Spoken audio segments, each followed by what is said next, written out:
Hoje nós temos a alegria de termos aqui conosco Gerson Tavares, veio de Florianópolis, para conversar conosco sobre o tema É Tempo de Reflexão. Que a espiritualidade lhe envolva, tenhamos todos uma boa exposição. Caríssimas irmãs, caríssimos irmãos, Jesus a todos nos abençoe e nos dê a sua paz. No Evangelho de João, no capítulo 10, versículo 10, no final desse versículo, Jesus estabelece: quero que tenhais vida, e vida em abundância. Transcorrido todo esse tempo, apesar das extraordinárias conquistas de saberes, embora o desenvolvimento socioeconômico, cultural alcançou níveis sem precedentes, observamos que toda essa conquista tem sido linear e com um olhar imediatista. Quando Jesus estabeleceu, quero que tenhas vida e vida em abundância, a sua proposta, a sua perspectiva é diferente daquela que o desenvolvimento socioeconômico cultural produziu. Encontramos-nos hoje, na plenitude do século XXI, com as excelentes conquistas da ciência e da tecnologia. E a vida tem sido centrada, focada na sua dimensão exclusivamente corporal. Neste circuito, neste curto espaço de tempo entre o berço e o túmulo, todo investimento tem sido destinado à existência corporal. As conquistas, as mais excelentes da ciência, com as exceções importantes fora da academia, porque na academia ainda o olhar é biologicista, é organicista. A própria psicologia, que alcançou níveis excelentes de saberes, ainda na academia é de perspectiva organicista. Quando se fala em mente, tem-se estabelecido que mente é o resultado de toda a engrenagem cerebral, é o conjunto das operações cerebrais. Então, a mente é ainda um resultado das expressões orgânicas. De tal modo que ainda é um olhar linear e focado no organismo. De modo que nós observamos que hoje a vida, considerada no aspecto apenas biológico, abundou realmente de conteúdo, de saberes relacionados ao organismo. E abunda de coisas. Vivemos esses dias em que os especialistas já denominam como uma quarta revolução industrial, graças ao incremento da tecnologia. Participei recentemente de um evento em que tratou o mundo como um mundo 4.0, a era digital. E focaram, e como tem sido trabalhado nos ambientes da mídia, a denominada inteligência artificial. Desejam a casa inteligente, desejam que várias demandas da vida em sociedade sejam atendidas, providenciadas pela chamada inteligência artificial. Sonha-se com as viagens interplanetárias de perspectivas alvissareiras no que diz respeito às soluções ou às equações de algumas questões. Como começou o universo, a vida e especialmente se há vida em outros planetas. Enquanto se questiona se há vida em outros planetas, a vida na Terra tem sido malbaratada sob vários aspectos. A vida na Terra tem sido desconsiderada de modo inclemente. Mas a questão é, pergunta a Agência Espacial Norte-Americana e todas as pessoas, há vida em Marte? Há vida em Júpiter? Há vida em outros planetas? É aqui na Terra. Há aqueles que pugnam pela legalização do aborto. Estes questionam, será se há vida em Vênus? Enquanto postulam que o aborto seja autorizado no cenário da nossa legislação. Enquanto se deseja descobrir as vidas fora do ambiente terráqueo, o indivíduo está às voltas com o desejo da prática de eutanásia. Tem sido frequentes os relatos, especialmente na Europa, da prática de eutanásia. Há desejo da pena de morte.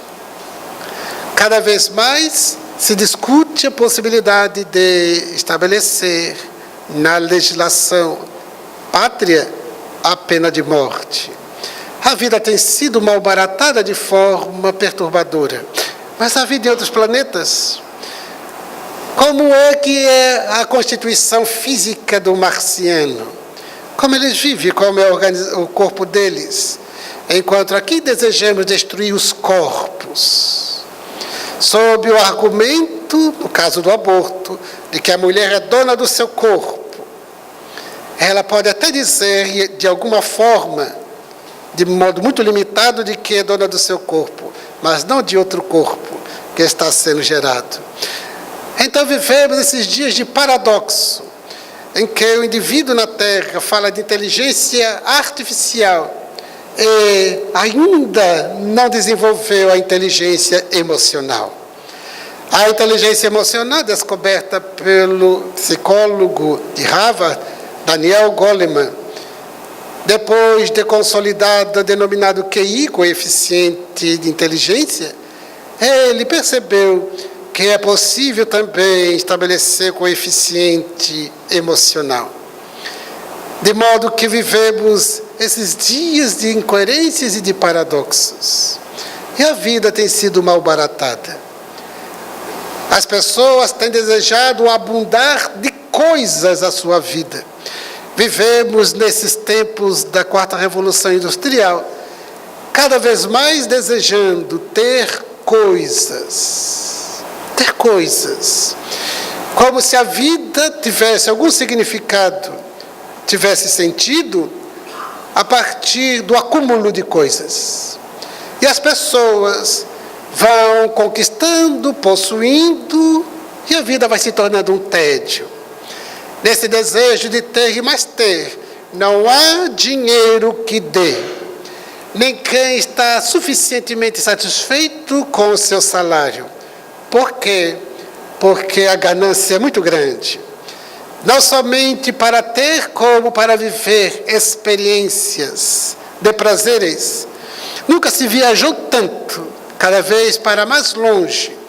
E se deseja as viagens interplanetárias, quanto mais longe, melhor. E ainda não realizou a criatura humana a viagem interior para descobrir-se. O ser humano é o grande desconhecido dele mesmo, enquanto queremos conhecer Marte.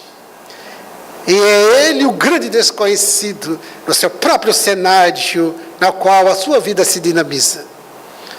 Então é necessário refletirmos sim. Enquanto isso, Jesus continua a nos dizer, quero que tenhais vida. E nós queremos fazer da nossa vida apenas um caleidoscópio, um mosaico de experiências prazenteiras. Quanto mais prazeres, melhor. Quanto mais curtir, melhor. Quanto mais ter, quanto mais consumir. Dirigindo, a rádio anunciou que iria tocar uma canção do grupo Queen. Mas sempre falava, antes de cada cantor, de cada canção, algumas curiosidades a respeito da banda, do cantor. E, nesse momento, era para falar de Freddie Mercury. E disse que Freddie Mercury deixou uma mansão, só falando da mansão, sem falar os outros patrimônios. Deixou uma mansão com 28 quartos. E eu fiquei pensando, ai, para que tanto? E eu me recordei de um dos personagens do Beatles, que há muito tempo atrás, ele sendo entrevistado, ele falou que ganhou uma grande fortuna. E ele conheceu o mundo, viajou pelo mundo mais de uma vez. Então ele já conhecia o mundo, não tinha mais novidades. Viveu as experiências, consumiu as drogas que lhe estavam ao alcance. Nada era mais novidade para ele. Não havia um canto no mundo, nenhum tipo de prazer que lhe fosse novidade. Ele olhava para a sua mansão, o que eu vou fazer? Construir mais um quarto. O que fazer mais depois? Porque a vida vai ganhando um tédio. Um outro quarto, enquanto se drogava ali, porque a vida vai ficando muito entediosa. Mais um quarto, chegou a 32 quartos. Fred Mercury é nada para ele. A 32 quartos, eu ouvindo a entrevista, fiquei pensando, quanto desequilíbrio, precisava de uma terapia. São pessoas entediadas, infelizes, enquanto a sociedade aplaude, invejosa, colocando-os no pedestal, no pódio da vacuidade humana, como sendo os grandes triunfadores, os grandes vitoriosos de uma sociedade materialista, de uma sociedade hedonista. Enquanto a sua existência está abundada de coisas, há um vazio interior, há um vazio existencial. Quero que tenhas vida, propôs ele, e vida em abundância. E ele nos deixou um farto material para que a nossa vida conquistasse e desenvolvesse com conteúdo. Não há nada mais infeliz do que uma vida vazia, vazia de conteúdo, embora empanturrado de penduricalhos, de adornos, de coisas, e de experiências, de prazeres e de aventuras, mas de conteúdo psicológico, de sentido psicológico vazio. Não há nada pior. A gente percebe na grande algavaria da sociedade o quadro de pessoas com ausência de conteúdo, nas conversações. E eu me recordo de André Luiz, espírito, através do médium Francisco Cândido Xavier, diz que há pessoas que vivem num circuito fechado da mente. É quando a mente, as expressões da mente, o alcance da mente, é um circuito muito estreito. Uma circunferência muito curta, por falta de conteúdo, de saberes sobre os quais refletir, e de um pensamento que não voa, está muito restrito ao campo de ação de uma forma linear. As preocupações imediatistas, como diz Joana de Ângeles no livro O Homem Integral, quando ela fala da rotina, por exemplo. As pessoas estão fechadas, robotizadas da sua rotina. Despertar pela manhã, realizar a higiene pessoal, o alimento, viver as experiências, o trabalho profissional. Vive uma e outra situação e dorme. Para no outro dia repetir. Ad eterno. Repetir, repetir. E porque ganha vida nesse ritmo, um tédio, o indivíduo quer fazer uma experiência, porque afirma-se no discurso materialista, linear, imediatista. A vida, ela tem que ser aproveitada ao máximo, porque afinal de contas a vida é uma só. Então tem que aproveitar ao máximo, tem que fazer loucuras, porque quem não vive as loucuras, quem não se expõe, não vive. Então o indivíduo se coloca em determinadas experiências extremas que não o felicita, não o equilibra, expõe e muitas vezes encontra com a própria morte biológica, nas aventuras radicais, extremas, ou apenas vive a experiência e pronto, agora precisa de outra, porque essa já deu. Agora eu preciso de outra. E fica trocando de experiência, de prazeres, de vivências impactantes, porque o importante é viver de forma intensa, mas tão ausente de conteúdo. Como diz o psicólogo Martin Seligman, criador da psicologia positiva, ele fala no seu livro Felicidade Autêntica que é necessário tornar-se uma pessoa de significado, que a vida tenha significância. Para que nos tornemos pessoas de significado, é o conteúdo psicológico, é o conteúdo emocional, é o conteúdo de valores, é o conteúdo de saberes, é a abundância a que Jesus se refere. Quero que tenhas vida. Precisamos, sim, trabalhar a reflexão nesses dias tão desafiadores, nesse mundo 4.0, nesse mundo de tanta tecnologia, em que as pessoas estão tão conectadas e tão solitárias, tão conectadas e tão distantes. Quando se conhece várias questões, vários temas da vida planetária, num toque, e se desconhece tanto, se ignora tanto. Então, é necessário refletirmos sim, e o Espiritismo tem muito a colaborar conosco. Não é por outra razão que Jesus enviou a doutrina espírita para nos acompanhar nesse roteiro tão importante e impactante desses dias de transição, desses dias de grande incremento científico tecnológico, desses dias em que chegamos ao ponto máximo, ao ponto extremo das grandes dificuldades humanas. Nunca se falou tanto, se organizou eventos para trabalhar o tema ansiedade e depressão, solidão e outras patologias, outros transtornos.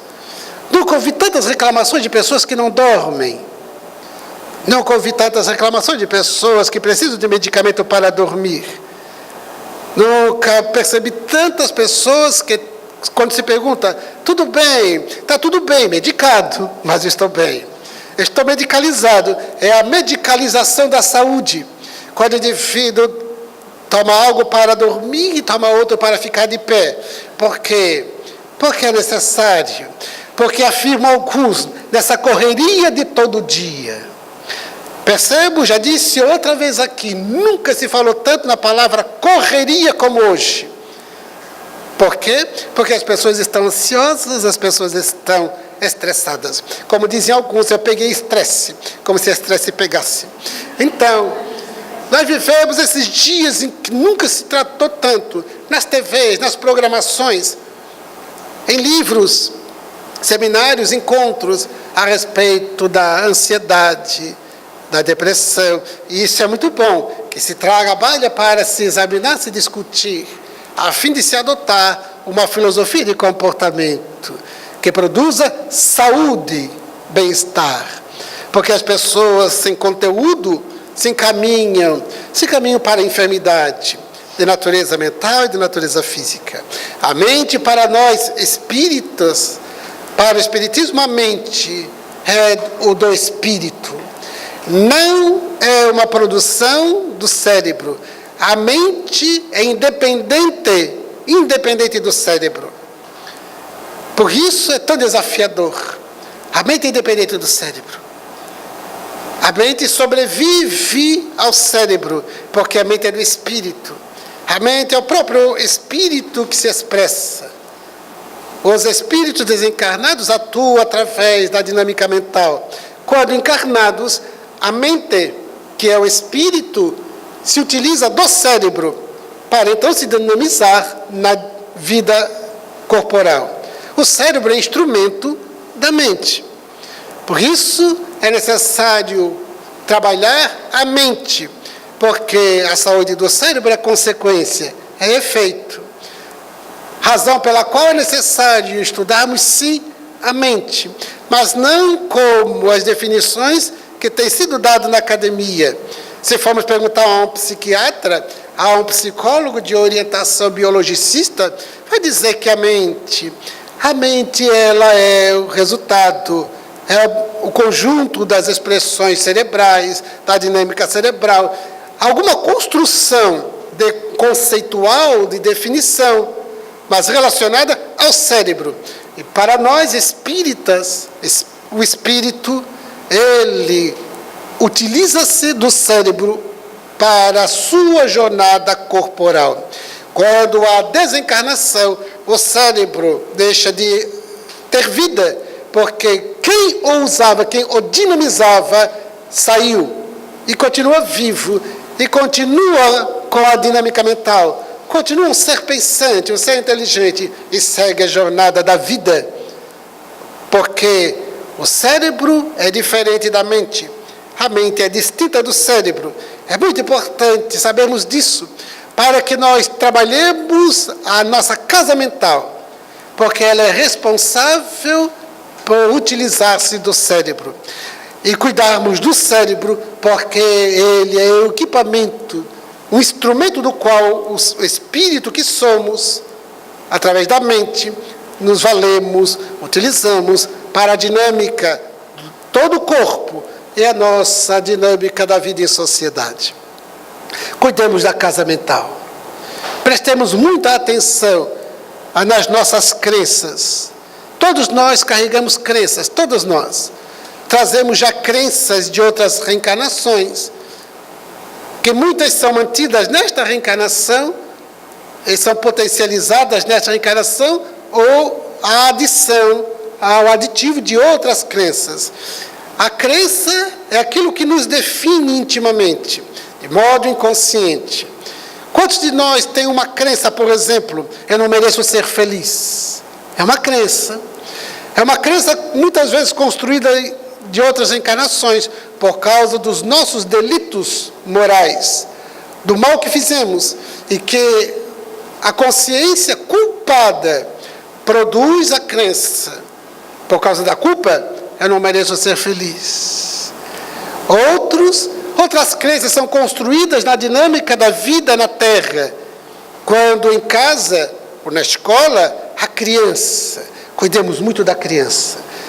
A criança, ela desenvolve crenças com muita facilidade, que nós incutimos nela.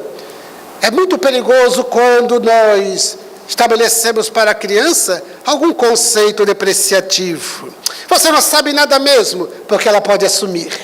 Como diz a psicologia e na educação, fala-se da profecia autorrealizadora, ou a profecia autorrealizável. É quando aquilo que eu digo para a criança ou para uma pessoa, ela assimila aquilo como a sua crença. E ela vai viver de tal modo que aquilo se torne uma profecia que ela cuidará por realizar. Por isso, profecia autorrealizadora. Você não sabe nada mesmo. Assume como uma crença.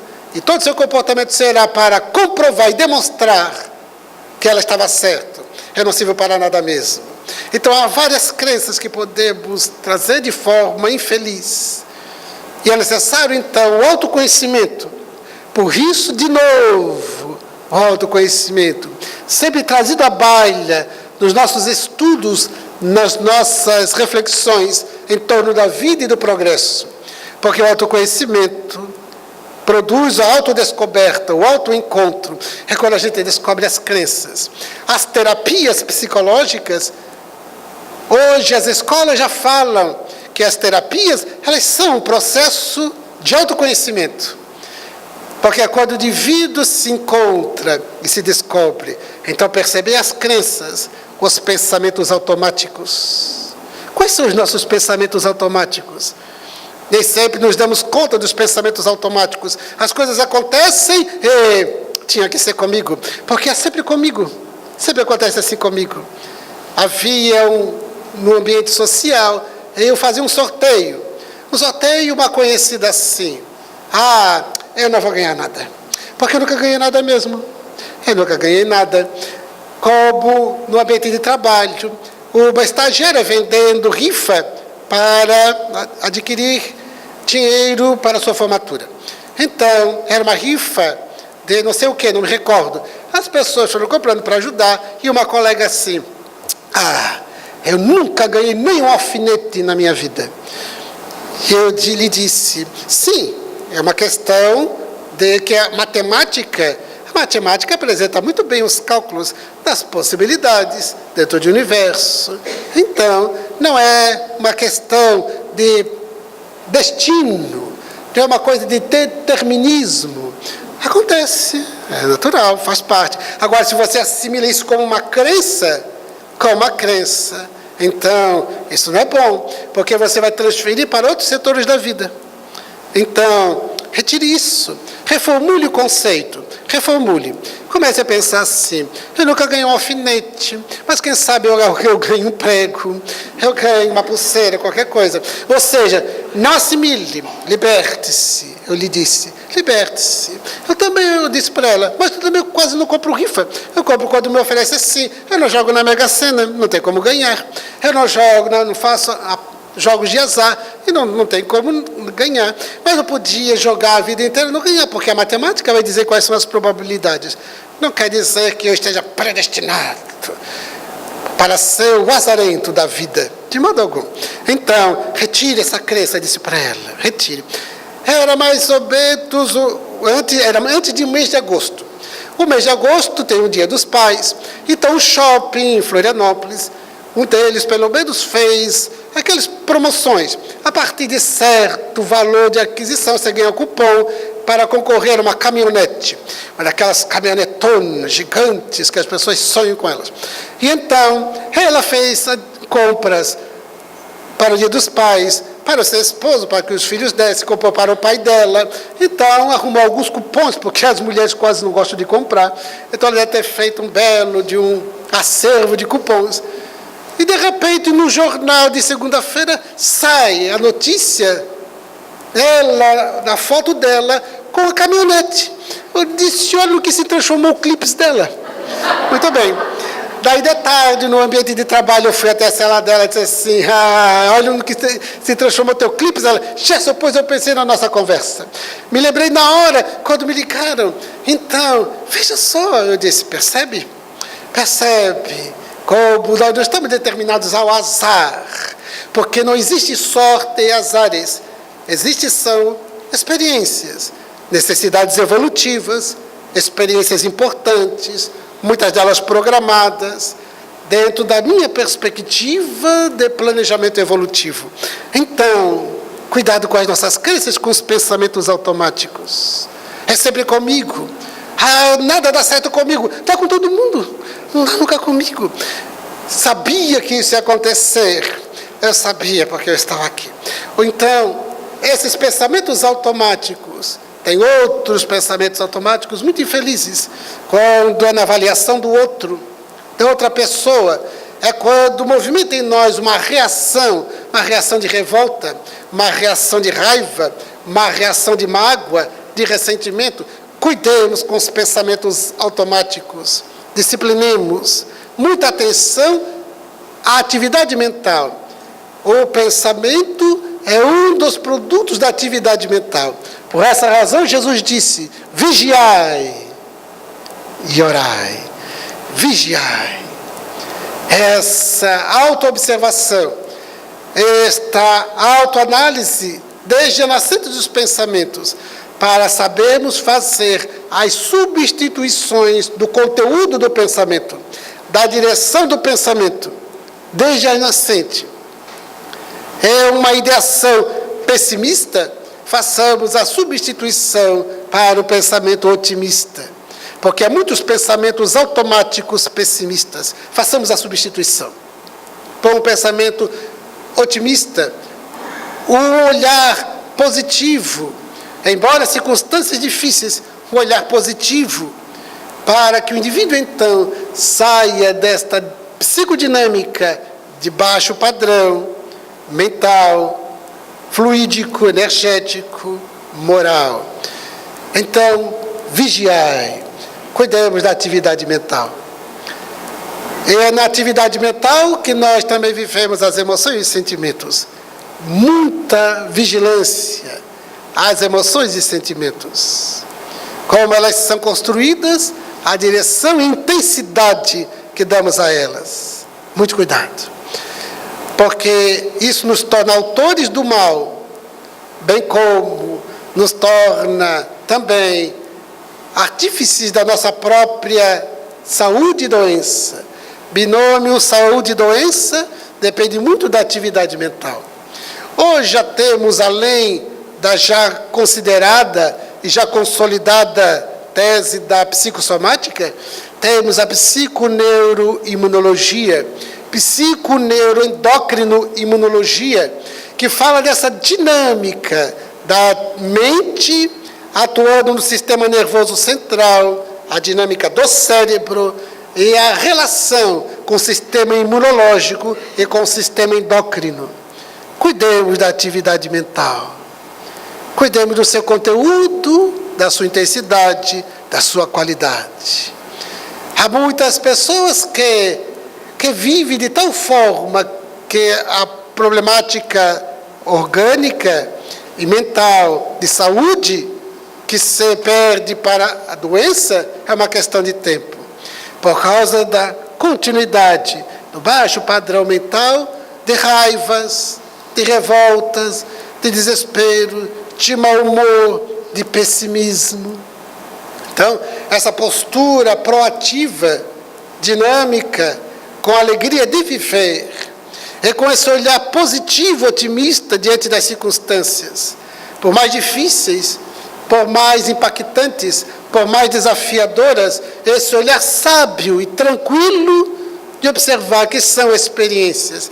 Nada é para me destruir, nada é para me vitimar, mas é para eu amadurecer.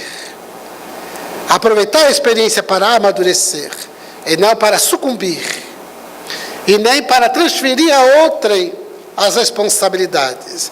É a experiência que eu estou vivendo. A mim me chegou.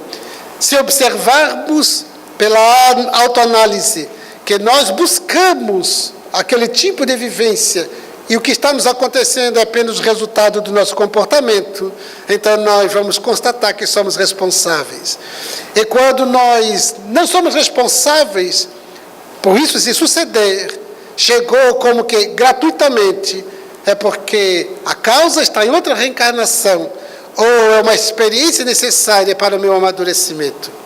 Porque as experiências difíceis, aquilo que chamamos de sofrimento, aquilo que chamamos de desafios, aquilo que denominamos de aflições, de problemas, dificuldades, ou elas são resultado do nosso modus operandi, modus vivendi, de outra reencarnação, desta reencarnação, ou quando no tempo fatores causais, comportamento de ontem ou de hoje, são experiências para nos estimular ao progresso.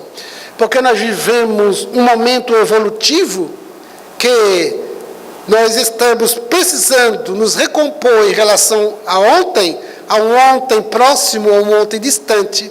Ao mesmo tempo, precisamos de estímulos desafiadores para o porvir. Então, precisamos de experiências de resgate, de reparações e de vivências que nos impulsionem para adiante. Esse é o nosso momento evolutivo. Não há como fugir. É o nosso momento evolutivo.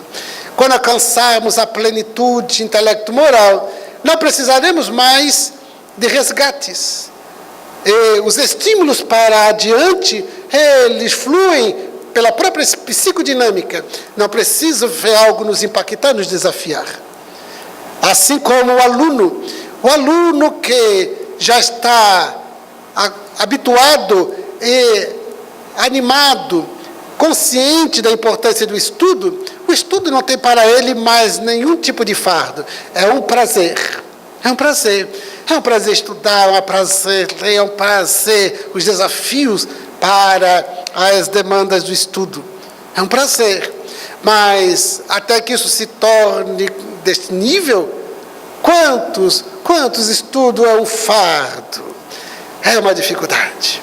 Então nós somos esses alunos que nos encontramos ainda, aqueles que não se encontram emocionalmente, mentalmente habituados e já entregues à alegria da vivência de progresso, encontram na existência desafiadora um problema, um grande fardo.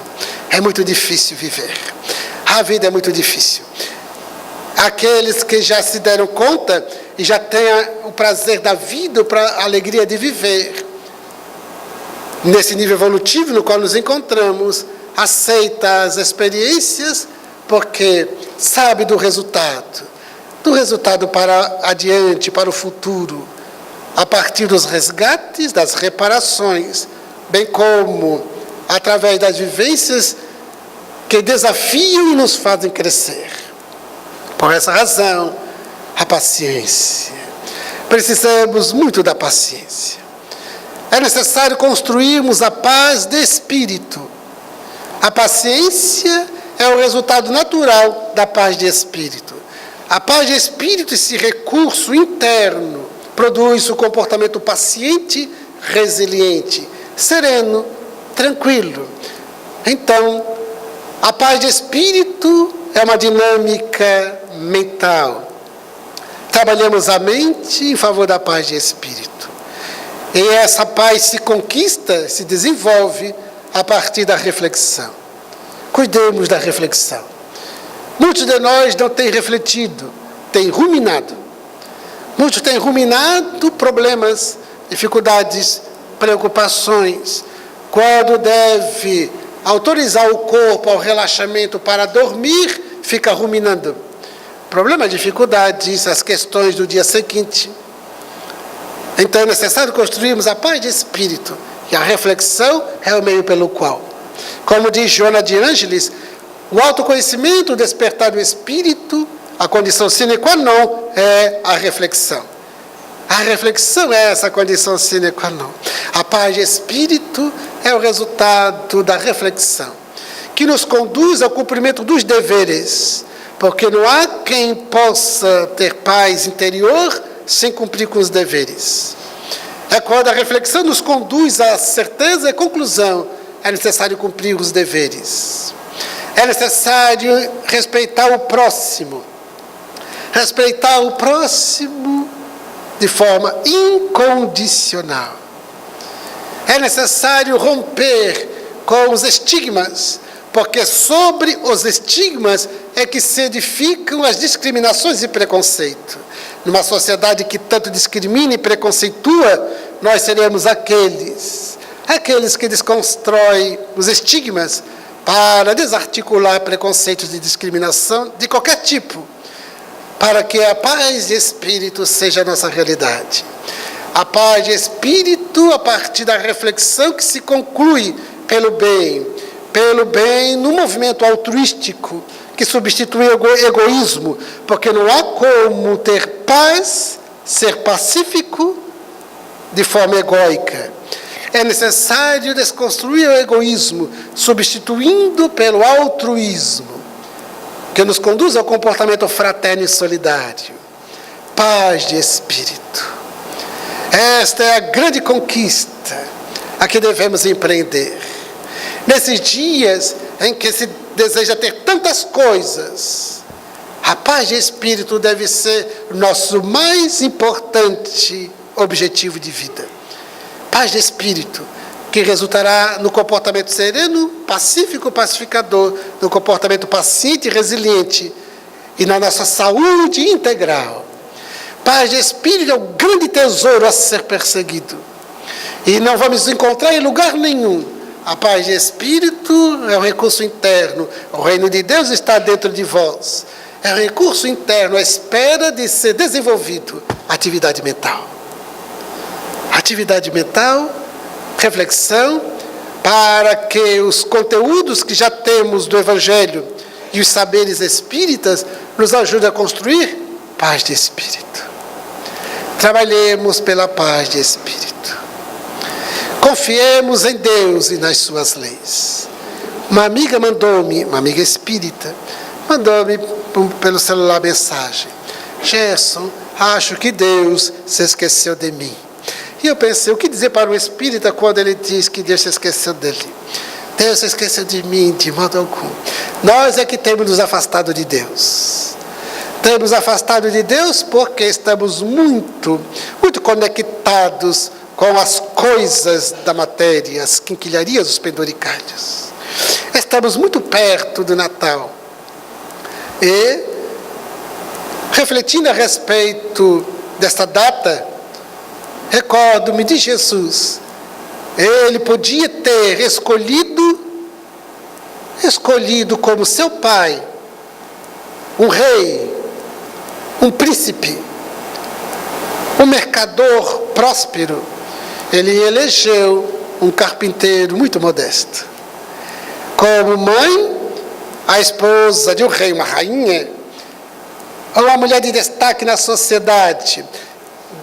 Embora a mulher fosse desconsiderada na época, como hoje ainda em certa maneira, mas podia ser a esposa de um mercador próspero. Mas ele elegeu uma jovem anônima para nascer na terra, para manifestar-se no corpo. Podia ter escolhido um palácio, uma mansão. Ele preferiu uma estrebaria.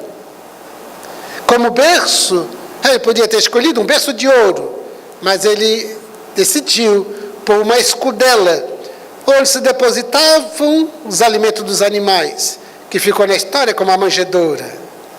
Percebam a forma como ele chegou na terra. Reflitamos a respeito. Ele chega trazendo a primeira mensagem retumbante, na forma de exemplo. Ele trouxe a mensagem da simplicidade. A simplicidade que nós perdemos. Perdemos a simplicidade. Estamos à cata de luxo, de excessos, de extravagâncias, de supérfluo.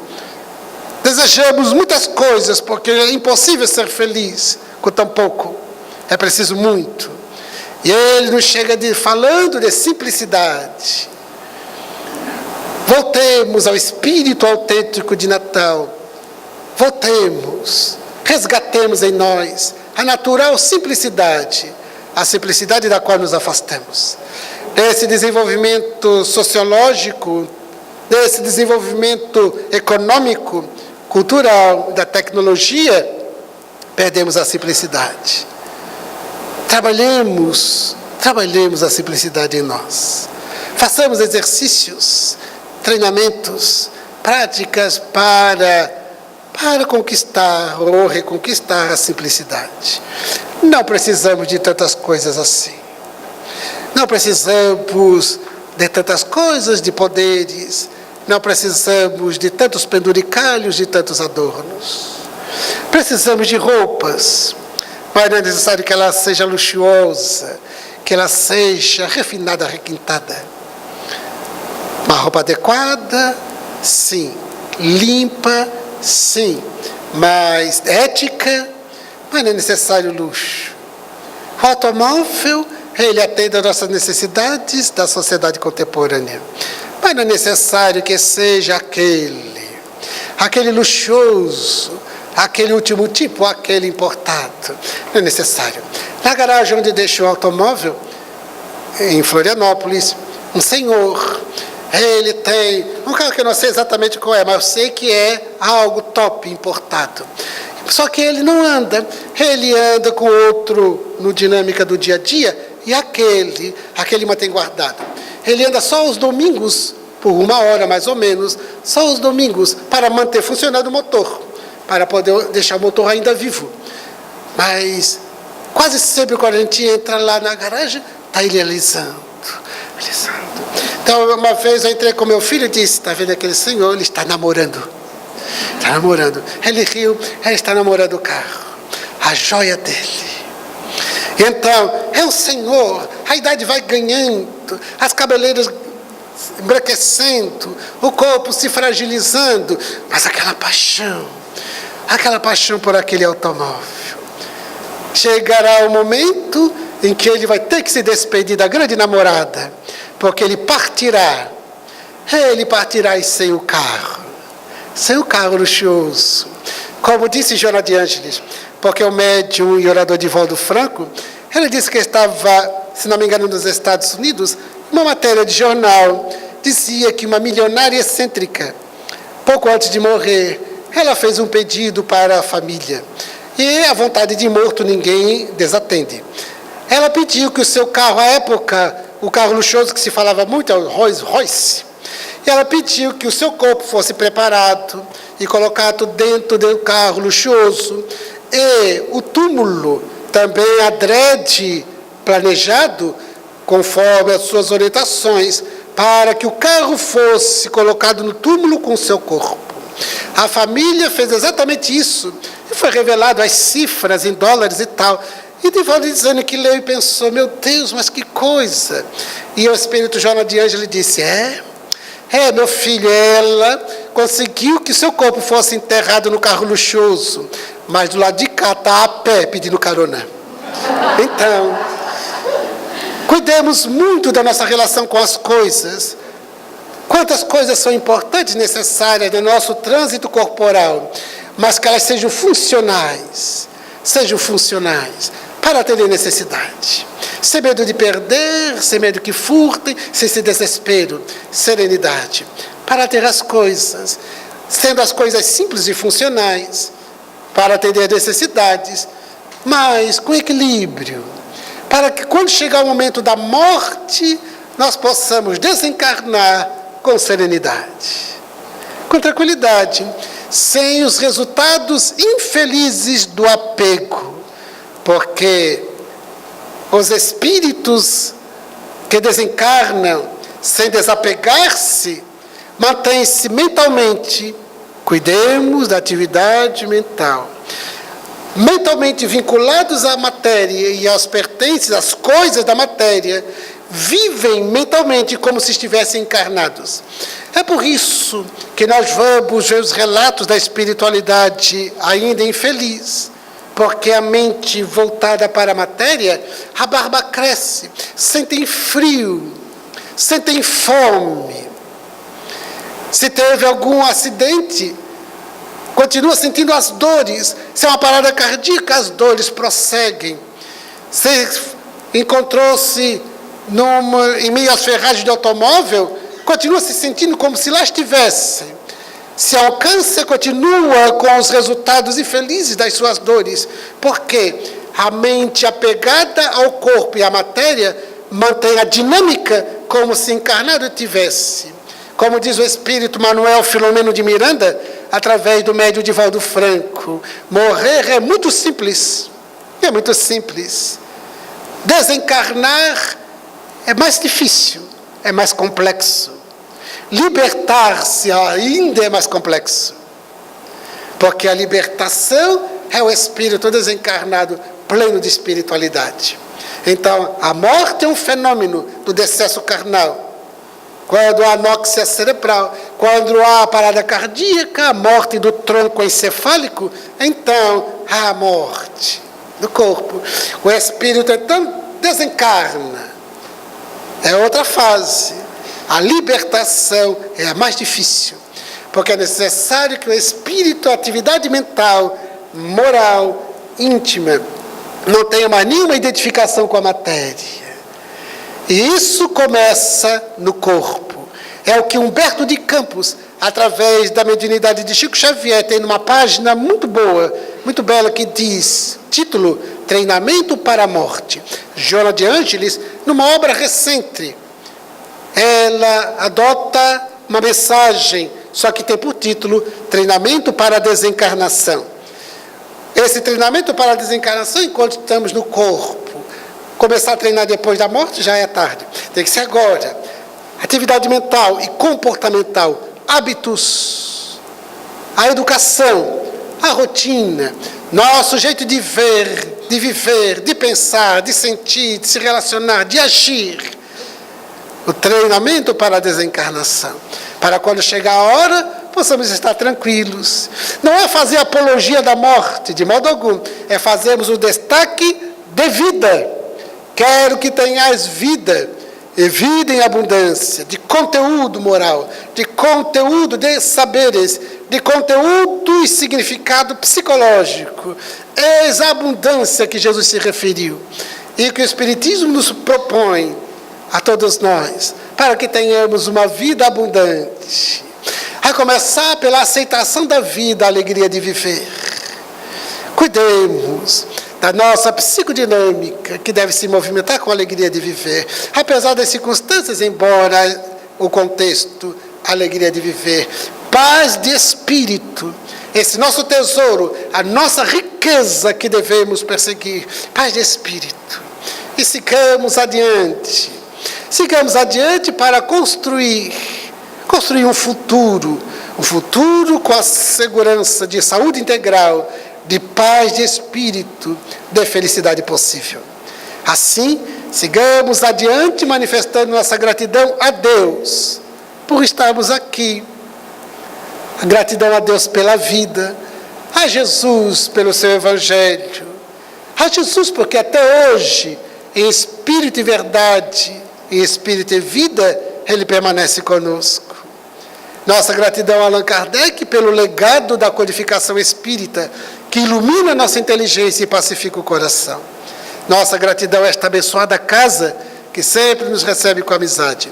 A cada uma das senhoras, a cada um dos senhores e jovens presentes, nossa gratidão pela atenção educada, a presença paciente, enquanto formulamos os nossos votos de muito progresso, os nossos votos de muita paz. Muito obrigado.